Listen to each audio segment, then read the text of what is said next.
मेरा नाम प्रियंका है। मेरे पिता ने मेरे साथ जो किया वो कोई सोच भी नहीं सकता।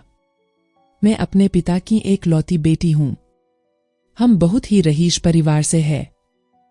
हमारी एक कंपनी है, पैसों की कोई कमी नहीं है। बचपन से ही मुझे ऐशो आराम की आदत है। नौकर चाकर गाड़ियां मेरे चारों तरफ रहती थी। मेरी जिंदगी में बहुत अच्छे से जी रही थी। लेकिन उस एक दिन ने मेरी जिंदगी बदल दी। हमारे यहां कुछ ही दिनों से एक नया ड्राइवर आया था।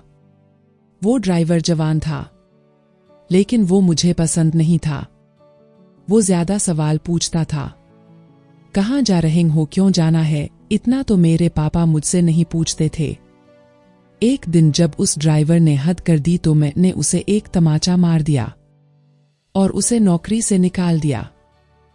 इन्हें पापा को यह बताना जरूरी नहीं समझा, क्योंकि हमारे यहाँ ड्राइवर की कमी नहीं थी। लेकिन मुझे नहीं पता था कि मेरे साथ यह होने वाला है। एक दिन सुबह जब मैं उठी तो मेरे कमरे में वो ड्राइवर था। वो ड्राइवर मेरे कमरे में इतनी सिक्योरिटी के बीच कैसे आ गया मुझे पता नहीं था। शायद मैंने उसे मारा था, इस बात का बदला उसे लेना था। इन्हें कहा कि तुम यहाँ क्या कर रहे हो। वो बोला कि मैं तुम्हारा पति हूं, कल रात को तुम्हारे पिता ने मेरी शादी तुमसे करवा दी है। इन्हें कहा कि तुम पागल हो, मेरे पिता तुमसे शादी करवाएंगे। और शादी हो गई, मुझे पता भी नहीं चला।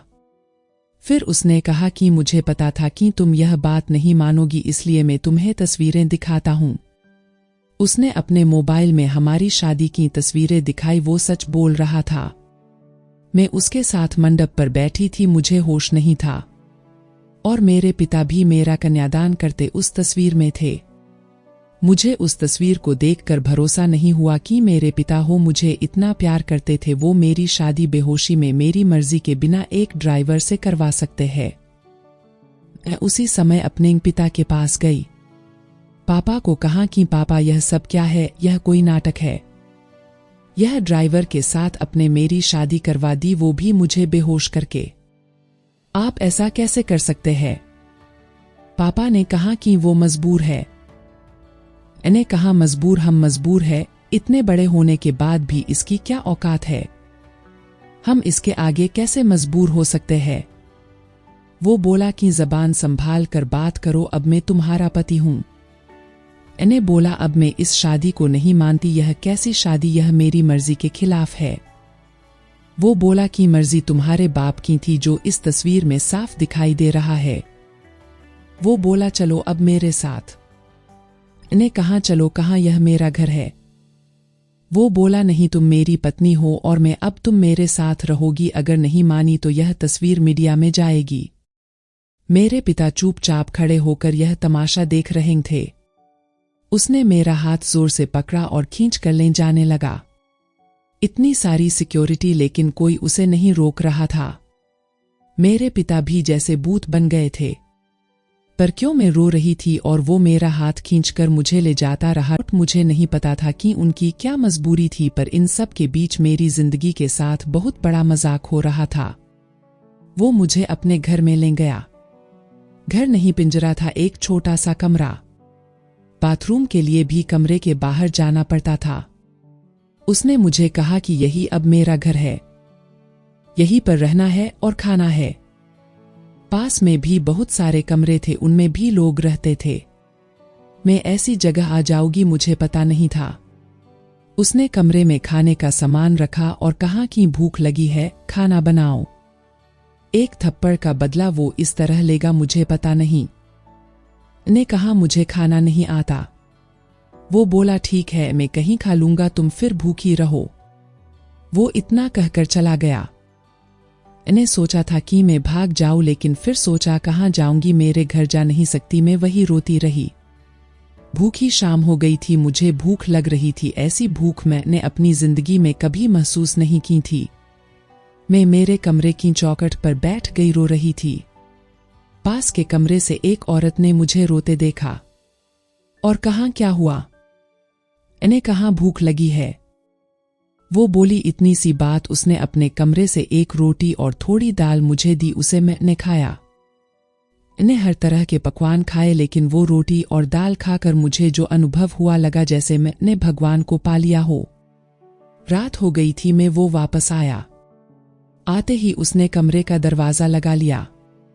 मुझे डर था कि वो कहीं मेरे साथ जबरदस्ती ना करें, लेकिन वो चुपचाप एक कोने में सो गया। इतने बड़े महल से एक कमरे में, वो भी अजनबी के साथ।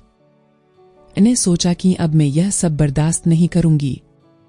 मैं उस रात सोई नहीं और सुबह उसके उठने के पहले मैं कमरे से भाग निकली। मैं अपने एक दोस्त के यहाँ गई, लेकिन जब मैं उसके घर पहुंची तो उसने मुझे दरवाजे से अंदर नहीं आने दिया।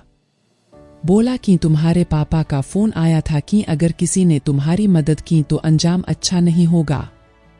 उसने मेरे मुंह पर दरवाजा बंद कर लिया। इन्हें सोचा था कि वापस उस कमरे में नहीं जाऊंगी, लेकिन कुछ ही घंटों में मैं समझ गई कि मेरे लिए अभी उससे ज्यादा सुरक्षित कोई जगह नहीं है। इसलिए मैं वापस वही लौट आई। मुझे वापस देखकर वो बोला, क्यों आ गई? तुम्हें मुझसे कोई बचा नहीं सकता। इन्हें अपने आप को इतना मजबूर पहले कभी महसूस नहीं किया। मैं इसी तरह से वहां अपना जीवन काट रही थी। मुझे वहां रहते अब 10 दिन हो गए थे। खाना मैं बना नहीं पाती थी, जैसा भी बनता मैं खाती थी। फिर एक दिन मैं चक्कर खाकर गिर गई और जब मुझे होश आया तो मैं अपने पिता के घर थी। सामने मेरे पापा थे। उन्हें देखकर ही मुझे गुस्सा आ गया।